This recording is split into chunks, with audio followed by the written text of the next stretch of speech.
mga guys, good morning. Babiyahe po kami papuntang Bigan. Ayan po, subaybayan nyo po ang aming paglalakbay ng aking asawa. Magti-trip to Bigan po kami. Ayan, naggagayak po kami para masubukan na mamamasyat magbiyahe na nakamotor. Ayan, naka-battle gear ako. Okay mga guys, sige po. Ayan mga guys, hello po ulit sa inyo. Ito po, nagsimula na po kaming magbiyahe mula po sa aming tahanan sa Bacnotan, La Union patungo po sa aming destinasyon sa Vigan, Ilocos Sur. Ayan, sa Lunes po ng 13, 2025 ay mayroon po tayong dadalawang event, pinakamalaking event po mga kaibigan, at naisipan namin na mag motor na lang ng aking asawa upang masubukan din namin na magbiyahe na kami ng dalawa.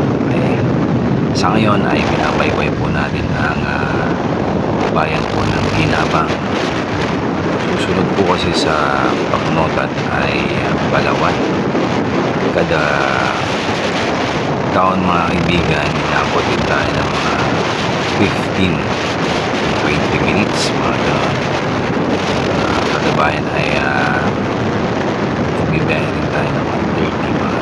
Mas may mga malayong lugar tulad ng Canton, Santa Cruz, mga ganyan. Ngayon nandun pa po tayo sa Balawan, kalsada po ng Balawan. Kagandahan po dito ay magaganda po ang kalsada, maluwag. Ang oras po na aming biyahe ay simula po kami ng mga nasa alas 7 ng o 6:45 quarter bago mag alas 7 para po maluwag-luwag po ang kalsada. Ngayong araw po ay linggo. Naisipan po namin mas maagang tumalo para hindi po kami ma-traffic at baka magkaroon po ng congestion ng mga sasakyan. Habang maaga pa ay tinahak na po namin na magbiyahe na. Ganun din po ang aming mga kasamahan para po mas maaga po kami makarating sa aming destinasyon. Meron po kaming lugar na matutulungan. Ito po ay Transient House sa Vigan, Ilocos Sur, malapit po sa Baluarte. Ayan, ganun din po, malapit-lapit din po sa event na aming pupuntahan. Ito, dito lang po ako sa bandang side para po mas safe. Lumilipat lang po ako pag medyo libre. Ganun po ang diskarte yan mga kaibigan. Pag alam nyo po na medyo malaki-laki ang sasakyan sa likod, nakita nyo sa side mirror, at malaki ang nasa likod natin, syempre titignan po natin side mirror sa kaliwa kung meron din pong dadaan na mas malaking sasakyan sa iyo. Mag-ingat po sa pagbiyahe. Pag ganun lumilipat po ako pag medyo may malaki-laking mga truck. Lilipat ako pag medyo maliit lang, kotse, ganyan. Hindi na ako lumilipat kasi maluwag naman ang kalsada. Lapit-lapit na po tayo sa taon po ng Balawan, La Union. Nakita po natin yung arko na nadaanan po natin. Ang nagbibideo po as usual ang aking asawa na pinutusan ko mag-video kasi sayang din yung oportunidad para makapag-video na kami lang dalawa, at ito po ay magiging memories po sa aming dalawa para po sa panahon na mapapanood po namin ay may mapagkukwentuhan po kami. Ayan. Okay. Lapit na po sa town po ng Balawan. Unang town mula po sa Bacnotan dito sa Balawan. Ayan. Sa Balawan mga kaibigan, payak lang na bayan. Pero may mga, hindi ko lang po kasi alam yung mga tourist spot kung meron po silang mga magandang lugar dyan, kasi hindi pa ako masyadong familiar sa mga lugar dyan sa Palawan. Ayan mga kaibigan. Kaya po viewing muna tayo. So malamig po kasi maganda yung sunrise po ng ating araw. Yung araw ng panahon na yun medyo malamig, kaya enjoy din po tayo sa pagdadrive. Mamaya ulit mga kaibigan.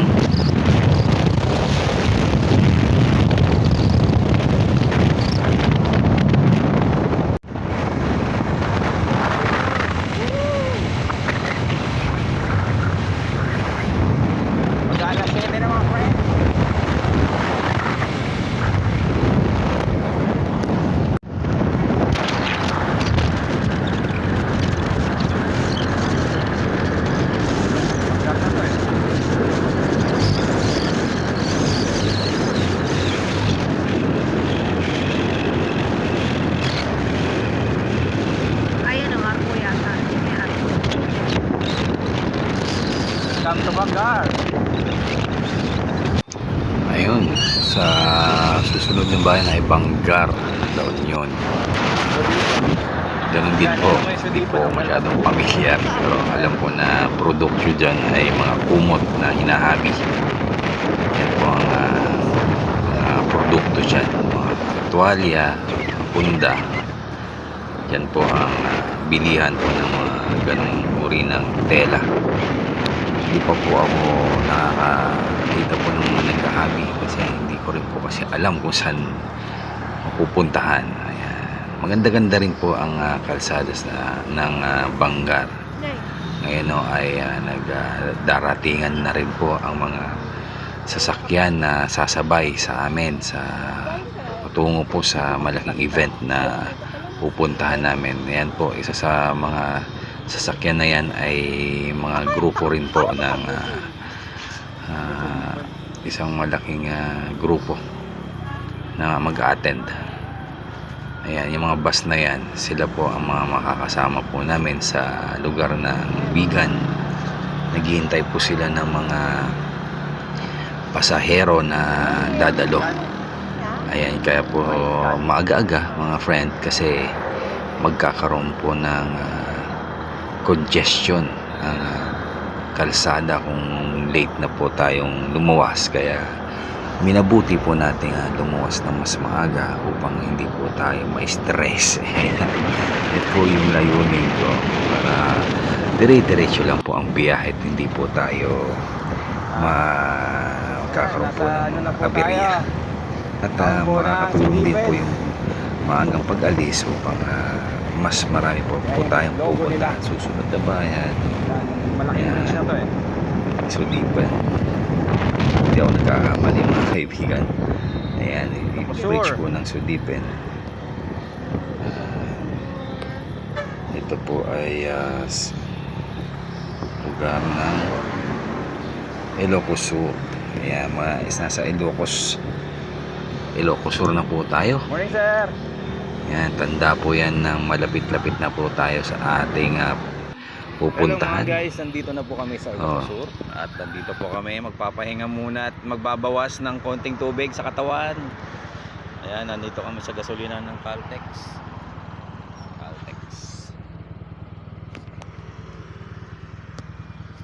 Ayan. Ganda.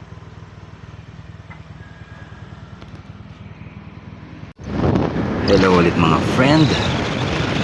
Pag-usapan po natin ang konsumo po ng gasolina. Naggas po ako ng 100 mula sa bahay upang full tank.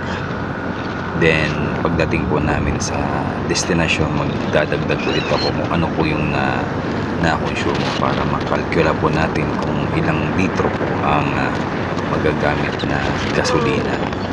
Ang gasolina ginagamit ko po ay premium. Okay lang naman din unleaded o premium, pero mas gusto ko ang premium. Yan, nagkas po ako ng 100 pesos kasi yun po kasi yung full tank ng Santa Cruz. gasolina. Binuksan ko siya. Meron ako, ama. 3 pesos. Pinaka-important. Kaya kami po sa Santa Doon Cruz. po natin makakalkula kung alin din Oh, na friend. nagkaroon po siya ng bawas. Nakatira yun sa kaibigan ko. Natural. Babawas talaga kasi malayo na rin. Kung ganun din po ang estimate din natin kung talagang matipid ang Honda Click. Yan. Pero sa mga review na nababasa ko at napapanood ko sa Honda Click 125 ay napakatipid ng gasolina. Kailangan po natin na i-maintain muna ang ating mga motor bago magbiyahe. Kung medyo nakakaluwag-luwag po kayo ay magpalit po tayo ng gulong in case po na medyo nakakalbo na ang mga gulong para po iwas po sa pagkakaroon ng problema lalo po sa pagka-flat. Yan po ang kalaban po ng nagbiyahe.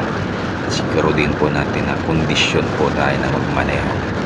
Ganun din po ang makina at tingnan din po natin ang mga langis, gear oil. Napaka-importante yan bago tayo mag biyahe. Pero hindi naman po necessary na bawat biyahe ay magpapalit ka ng langis. Depende na po sa iyo yan kung nakakaluwag-luwag ka.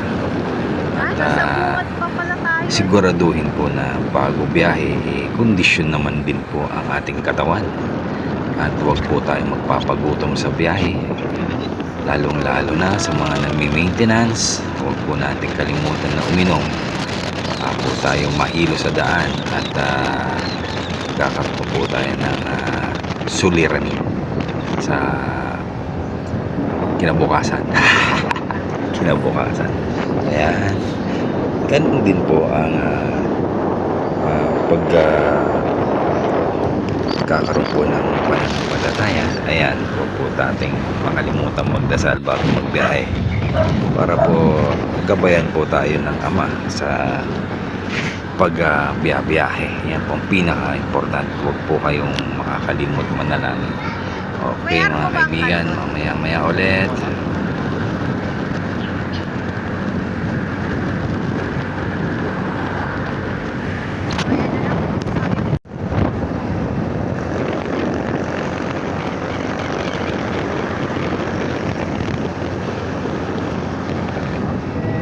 Dito na po tayo sa Candon City.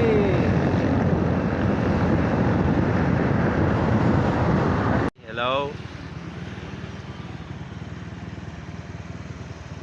Dito po tayo sa Candon. Ayan, Candon. May nakasulat doon na Candon Hospital. Ayan, nagpahinga muna kami ng aking asawa. Pahinga muna. Medyo malapit-lapit na kami. Ayan siya. Candon Trade Center. Ayan. Pahinga muna. Ayan. Pahinga muna si Click. Patayin ko muna siya. Pahinga muna. Kain na tayo dito. Mamaya ulit mga friend.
Hello guys, dito kami sa bandang anong lugar to? Narbacan siguro to. Ayan. Kakain muna kami ng almusal. May mga tao rin dito na kumakain papunta sa event na pupuntahan namin. Ayan, may maraming kumakain. Ayan. Malapit-lapit na po tayo sa Bigan, mga kaibigan. Ayan. Ang breakfast namin mag-asawa, itlog tsaka longganisa. Ayan. Okay pa naman tong motor namin, mga brothers. Ayan. Oh. Diba? Oh.